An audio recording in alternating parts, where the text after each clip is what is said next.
ये वीडियो महान योगी परमहंस योगानंद जी की अद्भुत अलौकिक शक्तियों के बारे में है, जिसे उन्होंने अपने अत्यंत उच्च कोटि के शिष्यों के सामने प्रकट किया और कैसे उनको ईश्वर की महिमा के बारे में बार बार आभास कराया। ये प्रसंग मैंने स्वामी आनंदमय जी की पुस्तक माई लाइफ विद माई गुरु परमहंस योगानंद जी से लिया है। इसके पहले मैं इसका एक भाग बना चुका हूं, लेकिन ये बिल्कुल ही अलग है। नमस्कार, मैं हूं विनय बिहारी सिंह। मेरे YouTube channel tea break with Vinay Bihari Singh पर आपका बहुत बहुत स्वागत है।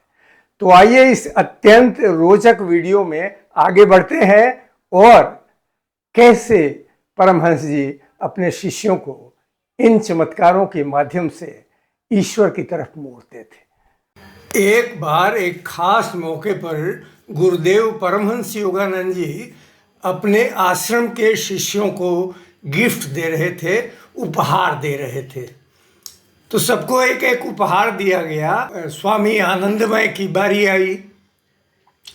स्वामी आनंदमय जब पहुँचे तो उन्हें एक पैक किया हुआ गिफ्ट मिला, तो लेकर के और आए और उत्सुकता से एक ओर खड़े होकर और उन्होंने बॉक्स को खोला और देखते क्या है कि उसमें क्रिया दीक्षा की माला और 3 रुपए हैं।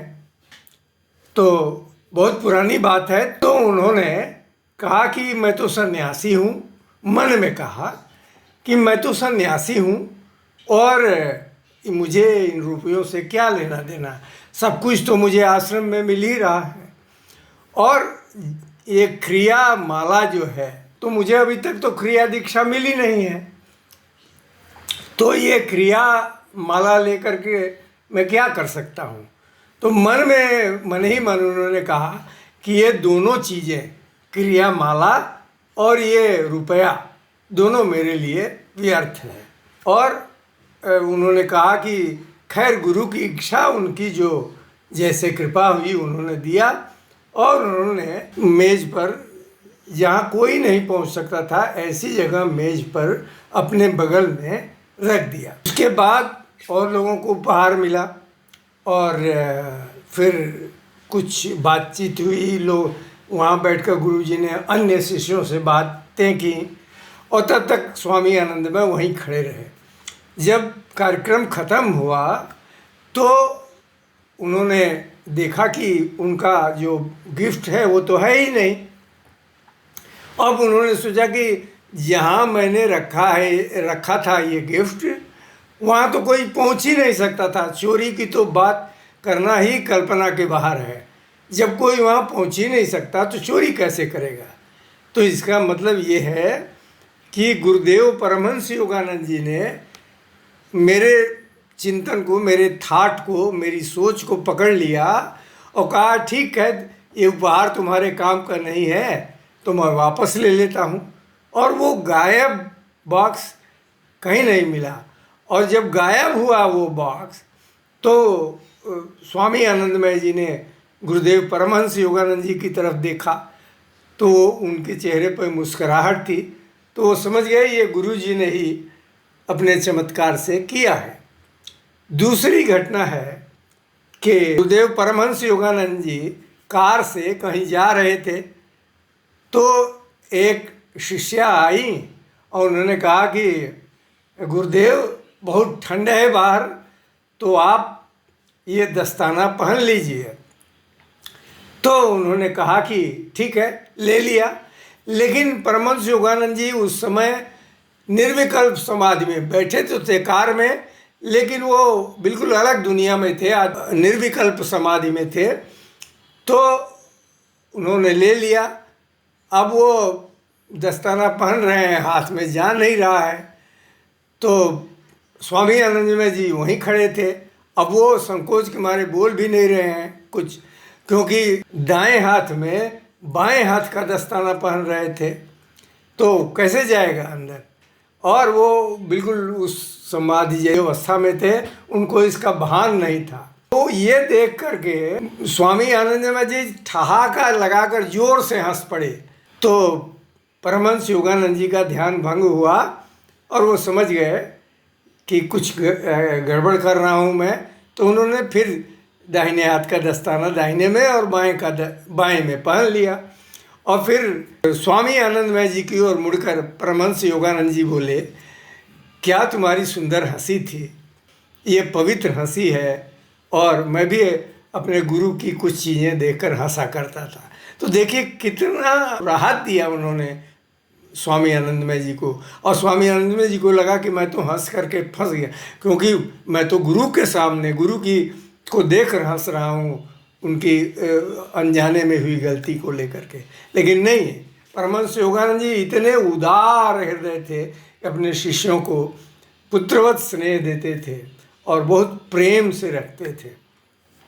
तीसरी घटना है कि एक बार स्वामी आनंदमय जी कोई बिल्डिंग बन रही थी, उसमें वो भी बिल्डिंग में बना रहे थे, वो भी ईंट देना, सीमेंट देना और सब कुछ जो सामान लगता है वो सीढ़ी से चढ़ के देना, और वो दीवार बन रही थी, बिल्डिंग बन रही थी और करते करते रात हो गई। काम बाकी था बहुत कुछ, और तब तक स्वामी आनंदमय जी बिल्कुल निढाल होकर के थोड़ी देर सुस्ताने लगे। तो परमहंस योगानंद जी ने उनको बुलाया, कहा कि क्या बात है। तो स्वामी आनंदमय जी ने कहा कि मैं तो गुरुजी बहुत थक गया हूँ, अब मुझे हाथ उठाने तक की शक्ति मेरे भीतर नहीं है। तो उन्होंने कहा कि अरे यंग होकर ऐसी स्थिति, मेरे साथ चलो। तो ले करके स्वामी आनंदमय जी को परमहंस योगानंद जी एक झाड़ी के पीछे ले गए और ध्यान में बैठ करके और स्वामी आनंदमय जी पर शक्तिपात किया। चुपचाप, हाथ भी नहीं उठाया, सिर्फ वो ध्यान में बैठे रहे और आंखें उनकी ओर खोल करके गौर से देखा, और उनके अंदर इतनी शक्ति आ गई जैसे सुबह सुबह सो कर उठे हों और उनको में थकान ही नहीं है। तो स्वामी आनंदमय जी चकित हो गए कि अभी तो कुछ देर पहले मैं थका हुआ और लग रहा था कि चल नहीं पाऊँगा, हाथ नहीं उठा पाऊँगा, और मेरे अंदर ये नई ऊर्जा और नई शक्ति कहाँ से आ गई। और गुरुजी ने सिर्फ ध्यान 2 मिनट किया और मेरी ओर देख लिया। तो ये एक उनका चमत्कार है। अगली घटना, एक बार फिर उस माला के जब पाया माला गायब हो गई, उसके 2-3 दिन बाद वो चलते हुए सोच रहे थे कि मुझे तो गुरुजी बार बार कह रहे हैं कि देखो क्रिया करने के बाद गहरे ध्यान में उतरना चाहिए और ईश्वर से वार्तालाप करना चाहिए, ईश्वर में डूब जाना चाहिए, लेकिन मुझे तो क्रिया दीक्षा उन्होंने दी ही नहीं है, तो मुझसे ये सब बातें क्यों करते हैं। तो एक दिन फिर परमहंस योगानंद जी ने स्वामी आनंदमय जी को बुलाया और कहा कि देखो क्रिया करने के बाद बहुत गहरे ध्यान में उतरना चाहिए। तो स्वामी आनंदमय जी ने हिम्मत करके कहा हाथ जोड़कर कि गुरुदेव, मुझे तो क्रिया दीक्षा मिली ही नहीं है और आपने कई बार ये बात मुझे समझाई और मुझे तो समझ में नहीं आता, मुझे तो क्रिया दीक्षा मिली नहीं है। उन्होंने कहा अच्छा, तो तुम्हें जल्दी ही क्रिया दीक्षा मिल जाएगी। और यह बातचीत हुई और स्वामी आनंदमय जी आश्रम के किसी काम में लग गए और कुछ ही देर बाद उनकी लिखा कि उनकी रीढ़ की हड्डी में, स्पाइन में, मेरुदंड में एक ऐसी आध्यात्मिक जागृति हुई कि वो उनको लगा कि अरे अभी तो गुरु जी से बात हुई और ये क्या हो गया मुझे।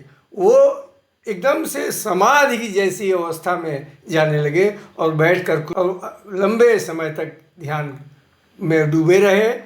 और उस दिन वो यही बस ध्यान की गहराई में गए। तब उनको लगा कि अरे गुरु जी से मैंने कहा कि मुझे तो क्रिया दीक्षा मिली नहीं और देखो उन्होंने मुझे अनुभव करा दिया। और अंतिम घटना है कि एक बार स्वामी आनंदमय जी को ये शंका हो गई कि भगवान स्त्री हैं या पुरुष है, वो क्या है। क्योंकि गुरु जी कहते हैं कि जगन माता हैं भगवान, कभी कहते हैं कि भगवान श्री कृष्ण के रूप में उनको भक्त याद करते हैं, कभी भगवान शिव के रूप में याद करते हैं। तो आखिर भगवान स्त्री है या पुरुष है, ये दिमाग में उनके चलता रहता था। तो एक दिन वो जब गुरु जी के साथ बातचीत कर रहे थे तो गुरु जी ने कहा, यानी गुरुदेव परमहंस योगानंद जी ने कहा कि ईश्वर पुरुष या स्त्री दोनों ही है और दोनों नहीं भी हैं। ये कैसे? तो ईश्वर जो है वो निराकार ब्रह्म है और वो भक्तों की पसंद के अनुसार, जैसे कोई भगवान शिव के रूप में उनको याद करता है तो भगवान शिव के रूप में प्रकट हो जाते हैं भगवान। कोई माँ काली के रूप में याद करता है तो वो माँ काली के रूप में प्रकट हो जाते हैं। और जैसे जो भक्त उन्हें जिस रूप में याद करता है, भक्ति करता है, उसी रूप में वो प्रकट हो जाते हैं। इसलिए भगवान को जिस रूप में याद करो वो वही है। लेकिन परमहंस योगानंद जी एक महत्वपूर्ण बात इसमें जोड़ते थे कि ईश्वर को यदि जगन माता के रूप में पुकारा जाए तो वो जल्दी दौड़ के आते हैं, क्योंकि माता के प्रेम का कोई अंत नहीं है और माता निशर्त और अनकंडीशनल प्रेम करती है। इसलिए जब ईश्वर को माता के रूप में भक्त पुकारता है तो वो जल्दी दौड़ के आते हैं। तो उन्होंने कहा कि तू ही मेरे भगवान है और उन्हीं का मैं ध्यान करूँगा, और इस तरह उनको गुरु का ध्यान करते हुए ईश्वर की प्राप्ति हो गई। नमस्कार।